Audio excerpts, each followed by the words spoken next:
La dernière fois sur ma chaîne, j'ai réalisé un tutoriel sur comment insérer des données dans une base de données en PHP SQL. Mais quand j'étais débutant, je me suis toujours posé cette question. Comment insérer une image dans une base de données à travers un formulaire? Je croyais que c'était la même chose qu'insérer un nom ou un prénom à travers un formulaire. Mais aujourd'hui, je vous dis que c'est à peu près la même méthode, mais il y a des étapes qu'il faut suivre, qui sont différentes de tout ce qu'on a vu jusqu'ici. Et donc nous allons voir ces étapes nécessaires pour insérer une image dans une base de données à travers un formulaire. Allez, likez cette vidéo, cher ami, ça va permettre à cette vidéo d'exploser. Et qui sait, peut-être que ce serait finalement la vidéo qui me rendra populaire après 2 ans de travail acharné. Bon, on y va. Pour ceux qui sont pressés et n'ont pas le temps de regarder ce tutoriel, vous pouvez télécharger le code source dans la description. Cependant, si vous voulez comprendre le processus et les étapes abordées dans cette vidéo afin d'être capable de le faire vous-même, téléchargez le dossier de départ dans la description pour commencer au même niveau que moi. Dans le dossier de départ, vous allez trouver un dossier image qui est complètement vide, un fichier HTML, un fichier JavaScript qui contient le code qui permet de faire un glisser-déposer des images dans le formulaire, et enfin un fichier CSS. Donc ici le plus important c'est le fichier HTML, donc je vous explique le code. Tout d'abord nous avons un formulaire. Au niveau de action, je n'ai rien mis. Au niveau de méthode, j'ai mis la méthode post qui sera la méthode d'envoi des données. Au niveau de hang-type, j'ai mis multipart / from data qui est très important parce que ça sert à envoyer des données binaires, donc comme des fichiers de données de formulaire. Ensuite, à l'intérieur, nous avons 2 divs. Une div alert success et une div alert fail. Alert success permet d'envoyer des messages de réussite ou des messages de succès et alert fail nous permet d'envoyer des messages d'erreur. Ensuite, nous avons label qui est le label de l'image. À l'intérieur, nous avons un span et juste en bas, on a où. Et juste après, nous avons un input de type file qui est très important ici, qui va nous permettre de télécharger des images. Au niveau de accept, j'ai mis image / étoile et cela me permet de spécifier le type de fichier que l'on veut soumettre, donc une image. Et en bas, nous avons un bouton qui permet de soumettre le formulaire. Et donc voici à quoi ressemble ce formulaire. On peut choisir un fichier et ici les messages je peux les fermer. Voilà, ils ont disparu. Maintenant nous allons commencer avec la partie qui nous intéresse tous ici, c'est la partie PHP. Donc tout d'abord je démarre mon serveur WAMP Server 64 et après cela je vais renommer mon fichier index.html en index.php. Voilà, c'est plutôt logique. Et donc pour créer la base de données, vous allez dans votre navigateur et vous tapez localhost / phpMyAdmin, tout court. Et vous allez tomber sur cette page. Le nom de l'utilisateur c'est root. Et nous allons créer une nouvelle base de données. Le nom de la base de données sera information. Alors je ne me suis même pas cassé la tête pour chercher un nom. Donc j'ai pris juste information et créer. Et le nom de la table c'est image. C'est plutôt logique. Et le nombre de colonnes sera 2. Créer. La première colonne sera l'ID et nous allons cocher auto-incrément et le type sera int. Ensuite, la deuxième colonne sera libellé qui est un varchar, donc du test. Et nous allons mettre 1000 pour la taille. Et enfin, je fais enregistrer. Et voilà, nos colonnes ont été créées. Et quand je vais dans parcourir, vous voyez, tout est vide. Donc, histoire de voir si tout fonctionne bien, nous allons insérer des données manuellement. Et j'écris exemple.png par exemple. Je vais dans parcourir. Et là, vous voyez, libellé contient ce qu'on vient d'entrer. Super. Donc tout en haut, nous allons ouvrir une balise PHP et à l'intérieur, nous allons faire une condition. Et cette condition va nous permettre de vérifier si des informations ont été envoyées par la méthode post. Donc pour ça, vous faites if $serverRequestMethod égale à post. Donc c'est à l'intérieur que nous allons faire tous les traitements dont on a besoin. Et là, nous allons ouvrir notre fichier PHP. Pour ça, vous faites localhost / le nom du dossier dans lequel vous travaillez. Et le nom de mon dossier ici, c'est image espace insertion. Voilà, vous voyez, nous l'avons. Parfait. Donc à l'intérieur, nous allons vérifier si une image a été téléchargée. Et pour cela, nous allons faire une condition if empty $file image file tmp name. Donc ce code vérifie si une image a été téléchargée en examinant le champ image file. Donc si aucune image n'a été téléchargée, nous allons faire de sorte que l'utilisateur soit redirigé vers index.php avec un message d'erreur à l'intérieur. Donc pour ça, on fait header location .index.php point d'interrogation message égale ER. Ensuite, nous allons obtenir le nom de l'image sans l'extension. Donc pour ça, nous allons créer une variable qui s'appelle $file base name et qui sera égale à pathinfo. Donc pathinfo, c'est une fonction PHP qui permet d'extraire le nom d'une image sans l'extension. Et ça prend 2 paramètres. Tout d'abord, nous avons le $file image file name et ensuite nous avons le pathinfo file name.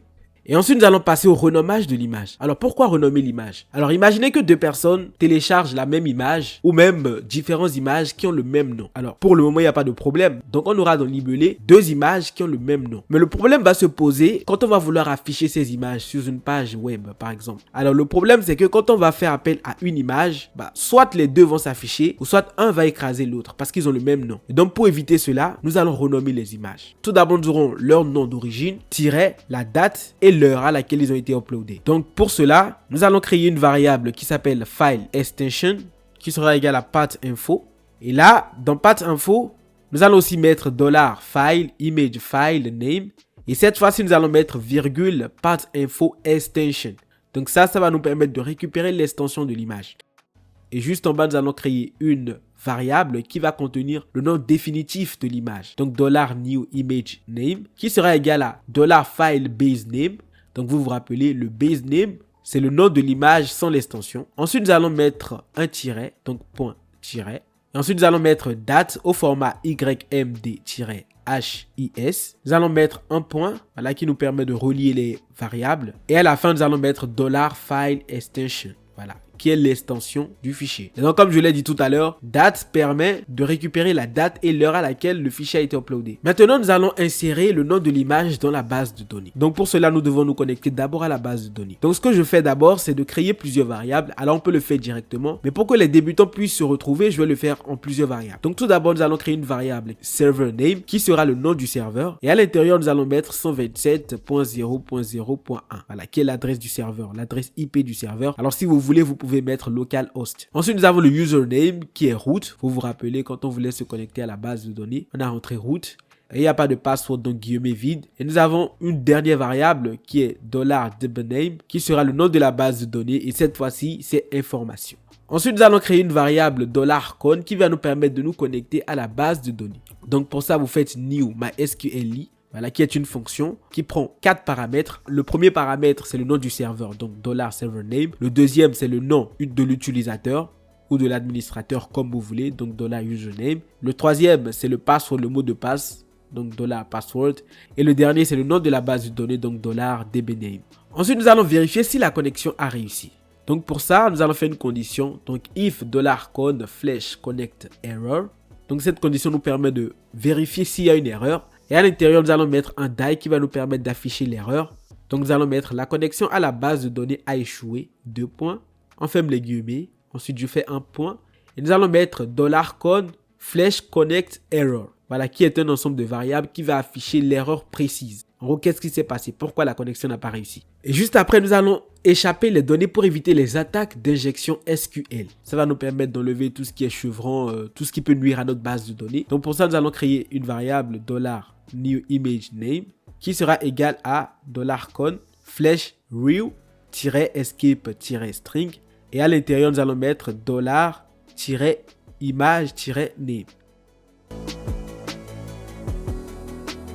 Ensuite, nous allons insérer le nom de l'image dans la base de données. Donc pour cela, nous allons créer une variable SQL, donc $SQL, et nous allons mettre à l'intérieur de cette variable insert into image libellé. Donc, image, c'est le nom de la table. Libellé, c'est le nom de la colonne. Et ensuite, nous allons mettre value. Donc, la valeur que nous allons insérer dans la colonne, c'est $new-image-name. Et surtout, n'oubliez pas les points-virgules à la fin de chaque instruction. Mais là, vous allez me dire, insérer le nom d'une image dans une base de données, c'est très facile. Mais ça ne répond pas à la question comment insérer une image dans une base de données. En fait, on n'insère pas une image dans une base de données. Alors, théoriquement, c'est possible. Mais ça va consommer énormément de données. Et la majorité des gens ne le font pas. Donc, ce que l'on fait, c'est insérer le nom de l'image dans la base de données et insérer l'image elle-même dans un dossier que nous avons créé préalablement dans le dossier dans lequel nous travaillons. Et vous vous rappelez au début, je vous ai montré le dossier image qui était vide. Donc, c'est dans ce dossier-là que nous allons insérer nos images. Donc, pour ça, nous allons d'abord vérifier si la requête a fonctionné. Donc, si le nom de l'image a été inséré dans la base de données. Donc, pour ça, nous allons faire un if. Donc, if $con query SQL triple égale true. Nous allons maintenant déplacer l'image vers le dossier image. Donc tout d'abord, nous allons créer une variable qui va s'appeler target-directory et qui va contenir image/.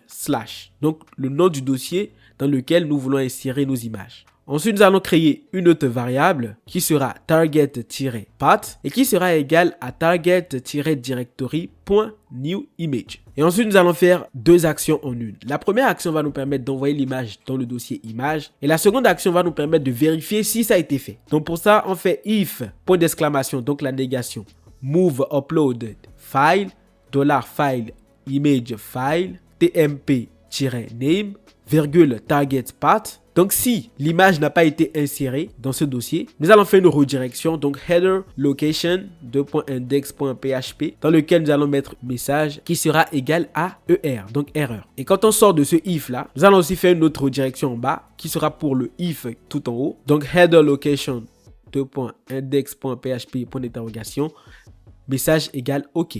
Et nous allons faire un else pour le premier if. Donc, si la requête n'a pas abouti, nous allons faire un header location index.php message égal à no. Et juste en bas, nous allons fermer la connexion à la base de données. Donc, $con flèche close. Alors, histoire de rendre tout ça mignon, je vais monter mon code. Voilà. Et nous allons passer au test. Donc là, je choisis une image. Je soumets le formulaire. Et quand j'actualise la base de données, vous voyez, nous avons notre image. Et ici, dans le dossier image, vous voyez, l'image a été insérée. Vous voyez, l'image contient le nom de départ, donc image avec S à la fin, la date et l'heure. Voilà. Donc, tout fonctionne bien. Donc, pour le moment, nous avons les deux messages qui apparaissent, ce qui n'est pas du tout normal. Donc, nous allons faire des conditions pour les afficher. Donc tout d'abord, je tiens à préciser pour ceux qui ne savent pas que pour récupérer le contenu d'une variable qui est dans un lien, nous utilisons la méthode get. Donc pour ça, nous allons d'abord vérifier si un message existe dans le lien. Donc pour ça, nous allons faire un if $getMessage. Je ferme la balise. Donc si c'est le cas, nous allons faire deux conditions, un if et un else. Donc nous allons vérifier maintenant si le contenu de cette variable contient le message OK. Donc si message est égal à OK, j'ouvre une balise PHP, puis je la referme. Et à l'intérieur, je mets le message de succès. Voilà.